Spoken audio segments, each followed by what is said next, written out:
got me 10 feet off the ground.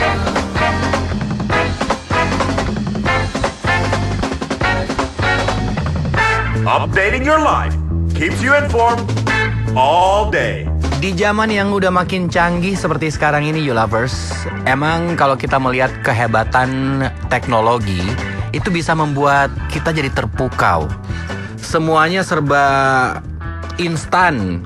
Terus ada kehadiran robot misalnya. Apalagi kalau misalnya robot itu diperuntukkan untuk bidang kesehatan. Nah, kita ngobrol dengan Dr. Sita Ayu. Selamat sore. Halo, selamat sore. Apa kabar, Dok? Baik, Mas. Oke, kita ngomongin tentang robotic surgery atau bedah robotik.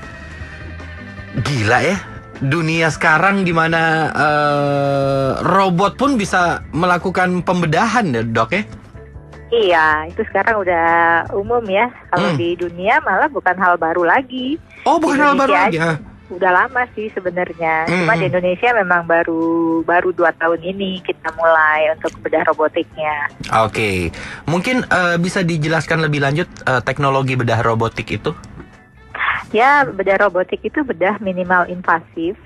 Jadi di situ termasuk dengan bedah endoskopi ya. Jadi kita melakukan pembedahan dengan bantuan dari kamera dan peralatan yang cukup kecil. Tetapi di sini bedanya dengan laparoskopi konvensional adalah kita dibantu dengan lengan-lengan robotik yang dapat dikontrol oleh dokter. Ada berapa lengan di situ, Dok? Tergantung tipenya, tipe alatnya. Kalau kita di Rumah Sakit Bunda kita punya Da Vinci Si, itu ada 3 lengan ya. 1 untuk pegang kamera, 2 untuk pegang alat. Iya, agak nyeremin juga ya. tiga tangan gitu, Bu.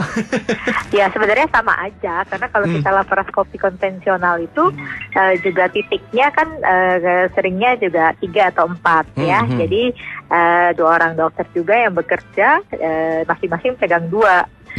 Atau 1 orang pegang 1 aja kamera, atau satu pegang kamera dan alat, kan gitu ya. Jadi kalau sekarang ada lengan robotiknya sebenarnya mempermudah ya, karena dokternya tidak langsung pegang pasiennya, tetapi semua peralatan itu dipegang oleh lengan robotik, lalu kita nanti mengontrolnya ada di surgeon console-nya yang letaknya nggak terlalu jauh ya dari pasiennya. Oke, sejak kapan Rumah Sakit Bunda punya teknologi robotic surgery ini?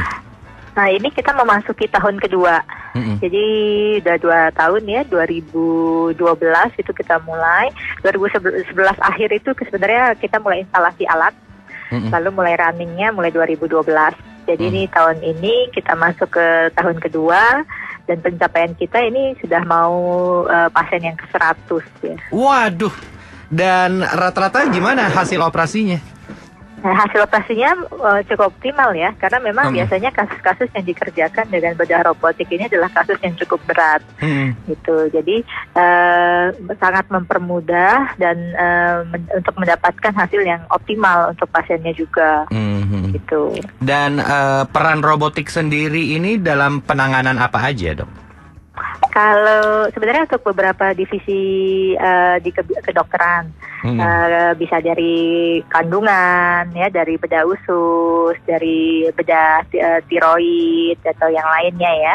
Kalau saya sendiri dari kandungan, kita di Rumah Sakit Bunda sebenarnya banyak sekali mengerjakan kasus untuk angkat rahim karena mioma uteri atau miomektomi aja ya, mengangkat ini, atau kita rekonstruksi osada dengan robotik juga bisa. Itu gitu. angkat yang lainnya angkat ya, rahim yang lain, itu robot juga yang lakukan?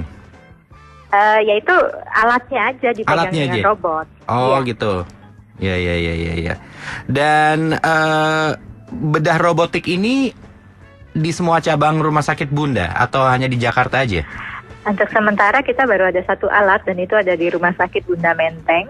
Untuk di cabang Rumah Sakit Bunda yang lain, kita baru mengembangkan laparoskopi, tetapi apabila ada kasus-kasus khusus biasanya nanti kita akan melakukan diskusi ke Menteng ya, Lalu nanti biasanya kalau memang kasus itu cukup berat, maka kita sarankan dari awal sudah di refer ke Menteng. Oh, kirain diskusinya sama robot.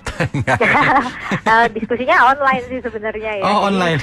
Ya, jadi telekonferensi dari beberapa rumah sakit biasanya. Saya penasaran dengan tenaga yang dimiliki oleh robot itu dari listrik atau bisa di-charge gitu atau gimana?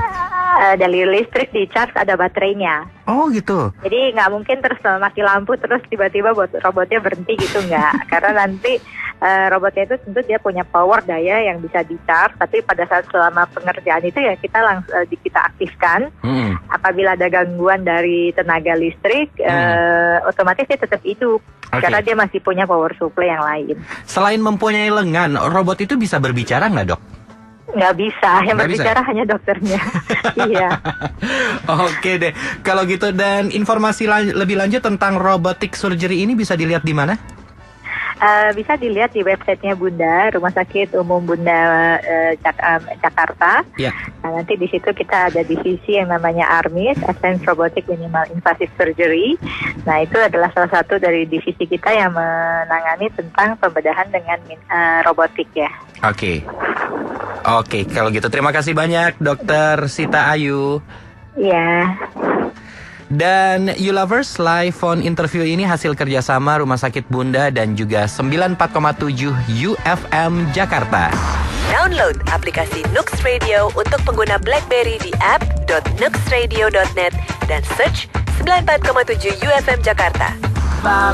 Happy live streaming!